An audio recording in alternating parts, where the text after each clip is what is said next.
नमस्कार मित्रों। आज हम एक बहुत ही महत्वपूर्ण एंटिटीज के विषय में बात करेंगे जिनको कहते हैं डायबिटीज कीटोएसिडोसिस और हाइपरग्लाइसेमिक हाइपरऑस्मोलर स्टेट। यह दोनों हाइपरग्लाइसीमिया से जुड़े हुए बहुत महत्वपूर्ण एंटिटीज हैं जो कि किसी इमरजेंसी के रूप में हमारे सामने आती हैं। इनको किस प्रकार से पहचानना है, इनके क्या क्या डायग्नोस्टिक क्राइटेरिया हैं, यही आज के वीडियो का प्रमुख भाग है। देखिए, सबसे पहले यह बहुत आवश्यक है समझना कि हाइपरग्लाइसीमिया के साथ सिम्टम्स भी हाइपरग्लाइसीमिया के अनुपात में ही होंगे, यह आवश्यक नहीं। कई रोगी ऐसे होते हैं जिनका जो प्लाज्मा ग्लूकोज लेवल है वो बहुत हाई होता है, बहुत अधिक हाइपरग्लाइसेमिक होते हैं, लेकिन वो एसिम्प्टोमेटिक होते हैं और चलते फिरते बिना किसी लक्षण के हमें ओपीडी में दिखाने आते हैं। इसके विपरीत कई ऐसे लोग हैं जिनका जो ग्लूकोज लेवल है वो तो बहुत ही माइल्डली एलिवेटेड होता है, लेकिन उनको सिम्टम्स बहुत अधिक होते हैं और वो कई बार किसी इमरजेंसी में और कोमा की स्थिति में भी सामने आ सकते हैं। तो इस प्रकार से हाइपरग्लाइसीमिया अलग है और सिम्टोमेटोलॉजी अलग है। तो हमेशा यह सोचना कि जितना सीवियरिटी ऑफ हाइपरग्लाइसीमिया है उतने ही सिम्टम होंगे, यह सही नहीं है। अच्छा, प्रत्येक व्यक्ति में डायबिटीज के सिम्टम्स भी अलग अलग होते हैं। तो कोई व्यक्ति अधिक सिम्टम्स के साथ में, कोई व्यक्ति कम सिम्टम्स के साथ में आता है। वास्तव में इनमें से कई कारण ऐसे भी होते हैं कि हाइपरग्लाइसीमिया कितना तेजी से विकसित हुआ और कितना उसकी क्वांटम ऑफ एलिवेशन है किसी थोड़े से समय में, वह बहुत महत्वपूर्ण है। धीरे धीरे बढ़ने वाला हाइपरग्लाइसीमिया सिम्टम्स कम देगा और कुछ ही समय में बहुत अधिक तेजी से बढ़ने वाला हाइपरग्लाइसीमिया सिम्टम्स ज़्यादा देगा। यह एक हम कह सकते हैं कि एक कॉमन सी धारणा है और जैसा कई मरीजों में हो सकता है, लेकिन यह भी हमेशा होगा, यह अवश्य हर किसी पेशेंट के लिए सत्य नहीं। तो यदि कोई पेशेंट हमारे पास इमरजेंसी में आता है, हम देखते हैं वार्ड में कोई सीरियस पेशेंट, इमरजेंसी में कोई सीरियस पेशेंट है और उसको हाइपरग्लाइसीमिया है, तो इसमें संभावनाएं क्या क्या हो सकती हैं? देखिए, दो तो संभावनाएं वह हैं जिनके विषय में हम लोग को आज डिस्कस करना है। डायबिटिक कीटोसिडोसिस और हाइपरग्लाइसेमिक हाइपरऑस्मोलर स्टेट। यह तो हो ही सकता है, लेकिन आवश्यक नहीं कि हर व्यक्ति को इन दोनों में से कोई ना कोई परेशानी हो ही। कई व्यक्ति ऐसे भी होते हैं जो पहले से बहुत ही अनकंट्रोल्ड डायबिटीज के पेशेंट थे और उनको किसी वजह से, किसी प्रॉब्लम के, किसी सिस्टमिक इलनेस के कारण से वो वार्ड में दिखाने आए। तो उनको डीके भी नहीं है, उनको एचएचएस भी नहीं है, वह केवल अनकंट्रोल्ड डायबिटीज है विद सिस्टमिक इलनेस, जो हो सकता है उस सिस्टमिक इलनेस और स्ट्रेस के कारण से और अधिक बढ़ गई हो। तो वो डीके और एचएसएस में नहीं है, लेकिन अनकंट्रोल्ड डायबिटिक है। इसके अतिरिक्त कुछ व्यक्ति वह भी हो सकते हैं जिनको पहले से कोई ज्ञात हिस्ट्री नहीं थी डायबिटीज होने की और वह किसी इलनेस के दौरान स्ट्रेस हाइपरग्लाइसीमिया लेके आए। तो इस प्रकार हाइपरग्लाइसीमिया इन इमरजेंसी की यह चार मुख्य प्रकार हो सकते हैं, जिनमें से प्रमुख हैं जो ज्यादा सीरियस और ज्यादा रेलिवेंट हैं, जिनको डायग्नोसिस और जिनका प्रॉपर ट्रीटमेंट, एक अलग ट्रीटमेंट की जरूरत है, वह है डीकेए और एचएचएस। आइए इन्हीं को हम लोग अब विस्तार में समझते हैं कि इनको किस प्रकार से पहचानेंगे। वास्तव में डीकेए, यह जो डायबिटिक कीटोएसिडोसिस, इसके तीन जो नाम के जो तीन शब्द हैं, डायबिटिक कीटोएसिडोसिस, यही इसके प्रमुख अंग हैं। डायबिटीज का अर्थ हाइपरग्लाइसीमिया, कीटो मतलब कीटोसिस, कीटोन्स का बढ़ जाना, चाहे वो ब्लड में हो या यूरिन में हो। वास्तव में जब ब्लड में कीटोन लेवल्स बढ़ेंगे तो वही कीटोनीमिया, वही कीटोन्यूरिया के रूप में सामने आएगा। और एसिडोसिस। तो डीकेए के तीन प्रमुख अंग हुए, पहला हाइपरग्लाइसीमिया, दूसरा कीटोसिस, कीटोनीमिया या कीटोन्यूरिया, और तीसरा एसिडोसिस।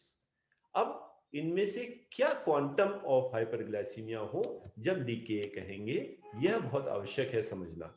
वास्तव में डीकेए के पेशेंट, अगर हम कोई सीरियस पेशेंट देख रहे हैं जो कि इमरजेंसी में कोमा में आया है और हम सोचें कि डीकेए की डायग्नोसिस हम तभी कहेंगे जब 500 और 600 शुगर लेवल होगा, ग्लूकोज लेवल होगा, तो यह सही नहीं। 250 के ऊपर ही प्लाज्मा ग्लूकोज लेवल का होना, उसके साथ में कीटोसिस अर्थात कीटोनीमिया या कीटोन्यूरिया और एसिडोसिस, यह तीनों मिलकर डायबिटीज के सिंड्रोम डीकेए को बनाते हैं। और यह तीनों का होना ही फ्रैंक डीके का लक्षण है। इनमें जो सीवियरिटी ऑफ इलनेस है, वह एसिडोसिस के कारण से होती है। एसिडोसिस के 3 डायग्नोस्टिक क्राइटेरिया है। पहला, ब्लड का, आर्टीरियल ब्लड का पीएच ऑफ आर्टीरियल ब्लड। दूसरा, बाइकार्बोनेट लेवल सीरम में। और तीसरा, जो सीरम में जो एनायंस हैं और कैटायंस हैं, तो एनायन गैप का बढ़ जाना, इसीलिए जिसे एनायन गैप एसिडोसिस कहते हैं। तो पीएच यदि 7.3 जो नॉर्मल पीएच है उससे कम हो जाए, बाइकार्बोनेट्स का स्तर अगर 18 से कम हो जाए, या एनायन गैप अगर 10 से बढ़ जाए, तो पीएच 7.3, बाइकार्बोनेट का लेवल 18 से कम, एनायन गैप का 10 से ज्यादा होना ही इसके एसिडोसिस को क्वांटिफाई करता है। तो इनके आधार पर ही हम एनायन गैप क्योंकि बढ़ जाता है, इसलिए इस प्रकार के एसिडोसिस को हम एनायन गैप एसिडोसिस कहते हैं, जिसमें एनायन गैप 10 से ऊपर हो। तो इस प्रकार से मित्रों हमने क्या समझा?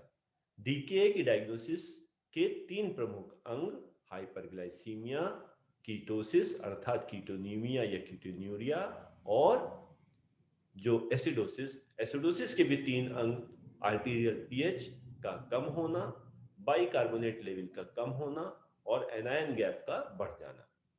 तो अब यह जो एसिडोसिस है, ये एसिडोसिस ही डीके का सबसे प्रमुख, सबसे सीरियस कंपोनेंट है, जिसके आधार पे डीके को माइल्ड, मॉडरेट और सीवियर कैटेगरीज में बांटा जाता है। हमने समझा कि आर्टीरियल पीएच 7.3 से कम होना एसिडोसिस का लक्षण है। तो जब 7.3 और 7.25 इनके बीच में होगा, तब इसे हम एसिडोसिस कहेंगे, माइल्ड एसिडोसिस। अगर 7.25 से 7 के बीच में हो तो मॉडरेट, और अगर 7 से कम हो तो सीवियर एसिडोसिस।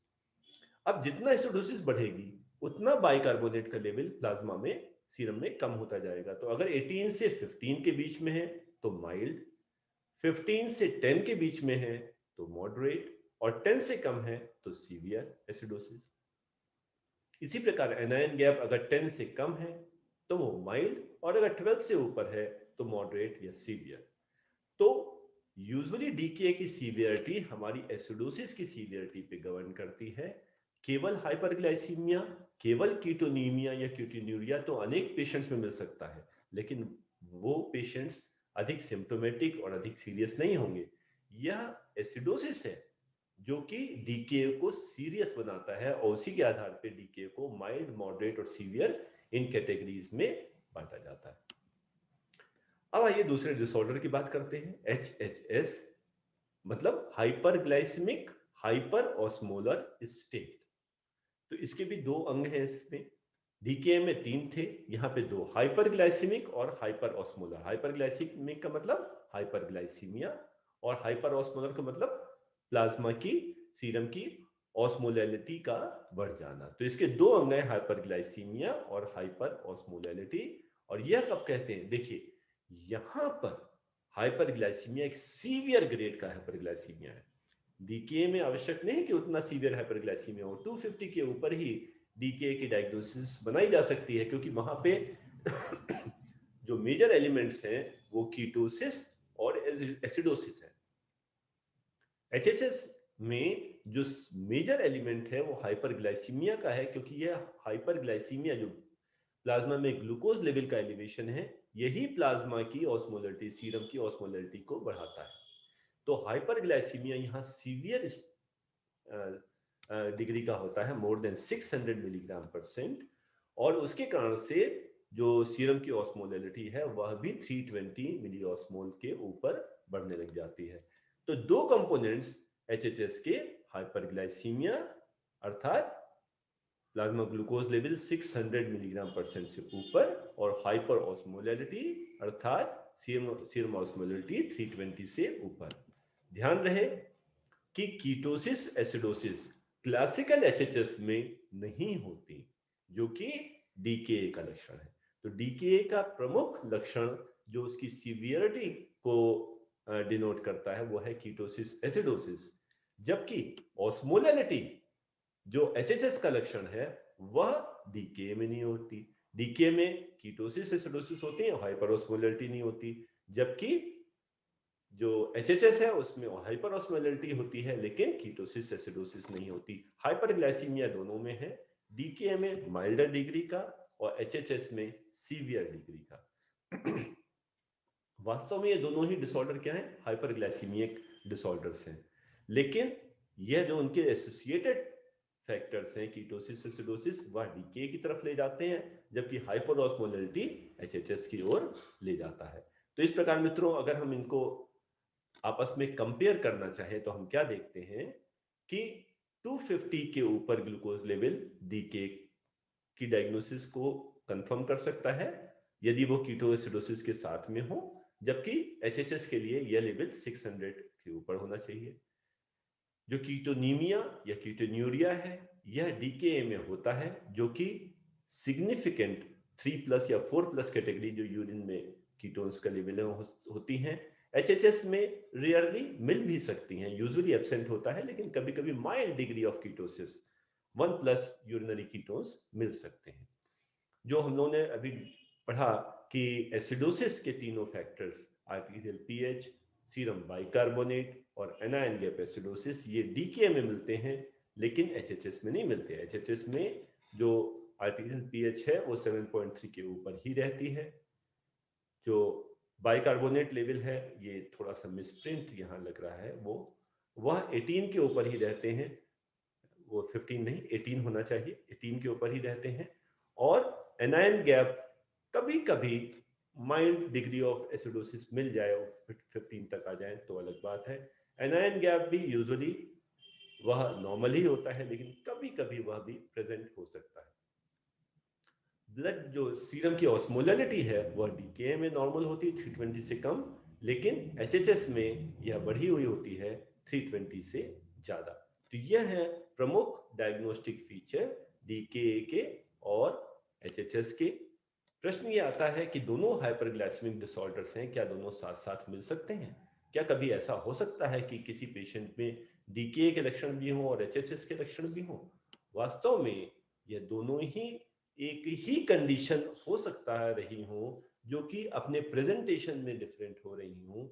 1/3 केसेस में दोनों के कैरेक्टरिस्टिक्स मिल सकते हैं, अर्थात एचएचएस में भी माइल्ड डिग्री ऑफ कीटोनीमिया और एसिडोसिस मिल सकती है, और डीके में भी अगर ग्लूकोज लेवल बहुत ज्यादा हो तो हाइपर ऑस्मोलैरिटी और डिहाइड्रेशन मिल सकते हैं। तो अर्थात शायद यह दोनों एक ही डिजीज हाइपरग्लाइसीमिया के अलग अलग मैनिफेस्टेशन हैं, जो कि अपने डेवलपमेंट के अनुसार होते हैं। डीके जो कि बहुत ही रैपिडली ग्रोइंग प्रोसेस है, जो कि एक्यूट ऑनसेट का 1, 2, 3, 4 दिनों में होता है, जबकि एचएचएस एक इंसिडियस प्रोसेस है जो कि कई दिन बल्कि कई सप्ताह तक धीरे धीरे बढ़ता रहता है, जिसके कारण से हाइपरग्लाइसीमिया उसका काफी सीवियर ग्रेड तक पहुंच सकता है। तो इसीलिए अगर आप देखें कि हो सकता है आपको शब्द कुछ कंफ्यूज कर रहे हो, HHS hyperglycaemic hyper osmolar state, इसको पहले बहुत सारे नाम दिए गए। इसको hyper osmolar non ketotic coma कहा गया हो, लेकिन समय के साथ देखा गया कि कोमा तो कह रहे हैं, लेकिन आवश्यक नहीं कि हर पेशेंट कोमा में आए। कुछ पेशेंट प्रॉपर सेंसोरियम में आते हैं, तो इसका ये सोचा गया इसके नाम से कोमा हटाओ, तब इसका नाम रखा गया hyper osmolar non ketotic state, HONS, कि कोमा जरूरी नहीं। लेकिन फिर यह प्रश्न उठा, कुछ पेशेंट्स होते हैं जिनमें माइल्ड टू मॉडरेट कीटोसिस भी हो सकती है, तो नॉन कीटोटिक कहना भी सही नहीं है, इसलिए अब इसका नाम दिया गया हाइपरग्लाइसेमिक हाइपर ऑस्मोलर स्टेट, जिसमें दो कंपोनेंट्स जो हम लोगों ने अभी डिस्कस किए वह दोनों आए, हाइपरग्लाइसीमिया और हाइपर ऑस्मोलैरिटी। और कभी कभी थोड़ी कीटोसिस भी हो सकती है, कभी कभी इसमें एसिडोसिस भी हो सकती है माइल्ड डिग्री, और पेशेंट में कोमा हो या ना हो यह भी आवश्यक नहीं। तो मित्रों, इस प्रकार से हम लोगों ने अभी डिस्कस किया कि हाइपरग्लाइसेमिक डिसऑर्डर्स जो कि 4 प्रकार के हो सकते हैं, लेकिन में जो प्रमुख एंटिटीज हैं, जो सीरियस एंटिटीज हैं, जिनको एक अलग ट्रीटमेंट मैनेजमेंट की आवश्यकता पड़ती है, वह है डीकेए और एचएचएस। और इन दोनों में शायद ये एक ही डिजीज के अलग अलग स्पेक्ट्रम हैं, जिनमें डीकेए में कीटोसिस और एसिडोसिस प्रोमिनेंट होती है, और एचएचएस में हाइपर ऑस्मोलैरिटी और डिहाइड्रेशन प्रोमिनेंट होता है, जिनके विषय में हम लोग उनके क्लिनिकल प्रेजेंटेशंस और उनके मैनेजमेंट को हम लोग अगले वीडियोस में विस्तार से समझेंगे। नमस्कार, धन्यवाद।